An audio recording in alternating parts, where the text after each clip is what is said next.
जय हिंद दोस्तों, मेरा नाम है वेदसिरा त्रिवेदी और आज हम लोग अपने फाइनेंशियल अकाउंटिंग में वायज अकाउंट चैप्टर को आगे बढ़ाते हुए इसमें पढ़ने वाले हैं कि वायज अकाउंट का फॉर्मेट तैयार कैसे किया जाता है।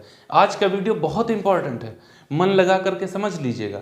अगर आज का वीडियो आपने सही तरीके से समझ लिया तो इसके बाद में फिर क्वेश्चन नाम मात्र का रह जाएगा लगाना। सारी चीज़ें क्लियर कर देने वाला हूँ इसी वीडियो के अंदर। चाहो तो पूरा वीडियो देख लो, जहाँ से ना अच्छा लगे वहाँ छोड़ देना। तो चलिए देखते हैं इसका फॉर्मेट कैसे बनाया जाता है। सबसे पहले वायज अकाउंट, सबसे ऊपर हेडिंग रहती है हमारी समुद्री यात्रा खाते, ठीक है ना।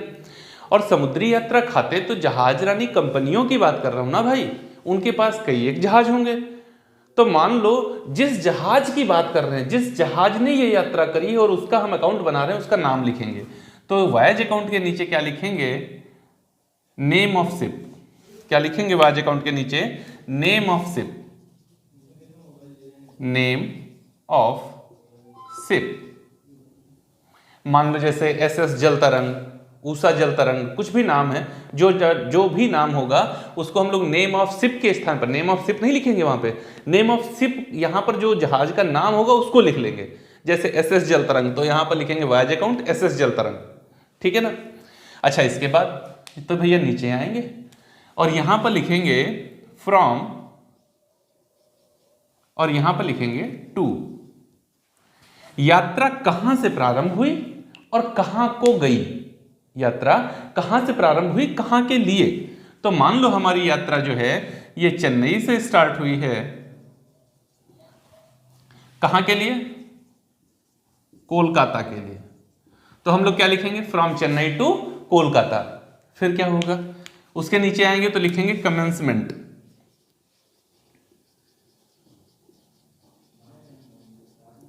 कमेंसमेंट का मतलब होता है प्रारंभ करना।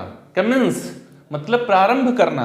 ये यात्रा हमारी कब स्टार्ट हुई? मान लो ये यात्रा हमारी 1 जनवरी 2020 को प्रारंभ हुई, ठीक है। तो फिर लिखेंगे यहां पर अराइवल। वापस कब आई? यात्रा पूर्ण कब हुई? तो ये यात्रा हमारी जो पूर्ण हुई है ये हुई है भैया 29 फरवरी 2020 को, ठीक है ना। तो इस तरीके से यात्रा कब प्रारंभ हुई और कब समाप्त हुई, मतलब आ पहुंची वापस, वो जहाज कब हमारे यहां आ गया। तो ये हमारे फॉर्मेट का एक हिस्सा है, इसको ऊपर आपको लिखना ही पड़ेगा। वायज अकाउंट, उसके नीचे नाम, फिर फ्रॉम कहां से यात्रा गई, कहां के लिए, कब प्रारंभ हुई और कब समाप्त हुई। इसके बाद में हमारा ये कॉलम बन जाएगा। कॉलम बिल्कुल वही बनेगा जैसा कि हम लोग बनाते हैं पीएल अकाउंट के लिए। पार्टिकुलर्स अमाउंट, स्पेलिंग मत देखना भैया, हम AMT अमाउंट लिखते हैं बस। पार्टिकुलर्स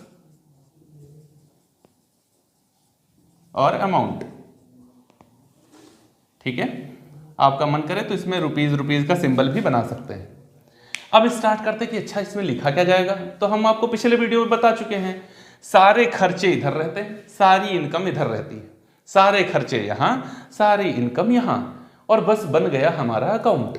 तो कौन कौन से खर्च होते हैं उनको जानो। यहां पर सबसे पहले क्या होता है? Two bunker cost. Bunker cost पिछले वीडियो में मैं आपको बता चुका हूं, पेट्रोल चाहिए, डीजल चाहिए, ऑयल चाहिए, फ्रेश वाटर चाहिए, स्टोर चाहिए। कोल हमको चाहिए नहीं, लेकिन लिखा होता है तो वो भी चाहिए। तो ऐसे हम लिखेंगे बंकर, फिर यहाँ पे petrol, diesel, oil, fresh water, ठीक ना, कोल, स्टोर्स, सब ऐसे नीचे लिखते आएंगे। फिर ऐसे ये लाइन खींच देंगे यहाँ से और उन सब का टोटल करके यहाँ पे लिख देंगे। मुझे चूंकि इसी में अपना पूरा फॉर्मेट बनाना, मैं लिखूंगा नहीं, आपको बता रहा हूँ। सारे खर्चे मैं लाइन से यहाँ लिखता जाऊंगा, उनको यहाँ पर टोटल करूंगा लाइन खींच के, जो टोटल आएगा उसको यहाँ पे लिख दूंगा। ये हो गई मेरी बंकर कॉस्ट, ठीक। फिर क्या होगा? तो भैया टू पोर्ट चार्जेस होंगे। पोर्ट चार्जेस मतलब बंदरगाह के पे। तो बंदरगाह जहां जहाज खड़ा रहेगा भाई, जैसे टैक्सी स्टैंड होता है, बस स्टैंड होता है, रेलवे स्टेशन होता है, ऐसे बंदरगाह जहां खड़ा, जो बंदरगाह वो स्थान है जहां पर जहाज आकर के खड़े होते हैं, स्टे करते हैं, वही तो स्टेशन होता है। तो जहाज में माल लदेगा, उतारा जाएगा, जिस स्थान पर आकर वो रुकेगा, खड़ा रहेगा, उसको कहेंगे बंदरगाह। ठीक, तो वहां का चार्ज भी उनको देना पड़ता होगा, जैसे टैक्सी स्टैंड का खर्चा देना पड़ता है, ऐसे ही बंदरगाह का खर्चा होता है, उसको कहते हैं पोर्ट चार्जेस। अच्छा, टू वेज, कौन सी wages? To harbour wages, to harbour wages, बंदरगाह की मजदूरी, ठीक है ना। To salary of staff, staff salary या टू सैलरी ऑफ स्टाफ, ठीक है ना।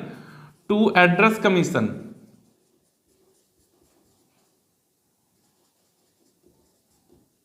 एड्रेस कमीशन, ठीक है ना। टू डेप्रिसिएशन, टू इंश्योरेंस, ये सब यहां पर आएगा, जितने भी खर्चे। टू इंटरेस्ट ऑन कैपिटल, ये याद रखना, ये एक दो बार क्वेश्चन में आया गया, आता है, बच्चा कंफ्यूज होता, कहता है ये तो हमने आज तक पढ़ा ही नहीं कभी, ठीक ना। To bar and saloon expenses, to bar and saloon expenses, to bar and saloon expenses, हाँ सैलून वगैरह भी चाहिए होता भैया। यात्रा एक बार प्रारंभ हुई, 6 महीने तक चली, तो 6 महीने जो उस जहाज के अंदर यात्री हैं, बाल इतना इतना बड़ा हो जाएगा, दाढ़ी यहां तक लटक जाएगी, नाखून इतने इतने लंबे हो जाएंगे, है ना। तो वहां पर भैया उनको सैलून की भी सुविधा चाहिए, तो होता है उसके अंदर, उसके भी खर्च होते हैं, जहाजरानी कंपनियां वो भी प्रोवाइड कराती हैं, खर्च होते हैं तो होते हैं, खर्च होते हैं तो यहां पर हम लोग लिखते हैं। बात क्लियर हो रही है ना। अदर कोई भी खर्च आएगा, कोई भी, टू अदर एक्सपेंसेस, ज्यादा जगह है नहीं हमारे पास, टू अदर एक्सपेंसेस, कोई भी खर्च आ जाएगा तो उसको यहां पर लिख लेंगे, कोई भी खर्च उसको यहां पर लिखना है इधर। अच्छा, तो इनकम की तरफ चले। इनकम क्या होती है भैया? जहाजरानी कंपनियों की सबसे बड़ी इनकम होती है, उसको कहते हैं फ्रेट, यहीं से टोटल इनकम इनकी होती है। फ्रेट मैं आपको बता चुका हूं कैसी कैसी फ्रेट होती है। तो सबसे पहले फ्रेट होती है इनकी आउटवर्ड, आउटवर्ड। अच्छा, फिर होती है इनवर्ड, बाहर जाते समय क्या ले गए और वापस आते समय क्या लाए, इन दोनों का करते हैं टोटल, और जो टोटल आता है उसमें जोड़ देते हैं प्राइमेज। और अब इसका और इसका टोटल करके यहां पर लिखेंगे। बताया था ना पिछले वीडियो में कि भाड़ा प्राइमेज सहित फिर लिखा जाता है बाहर। अच्छा, और इनकम क्या होती है? तो भैया by passage money, by passage money received, अगर पैसेज मनी मिली है तो ये इनकी इनकम होती है। इधर बार एंड सैलून के एक्सपेंस होते हैं ना, तो इधर by bar and saloon income, by bar and saloon income ये आती है। By closing stock of bunker, by closing stock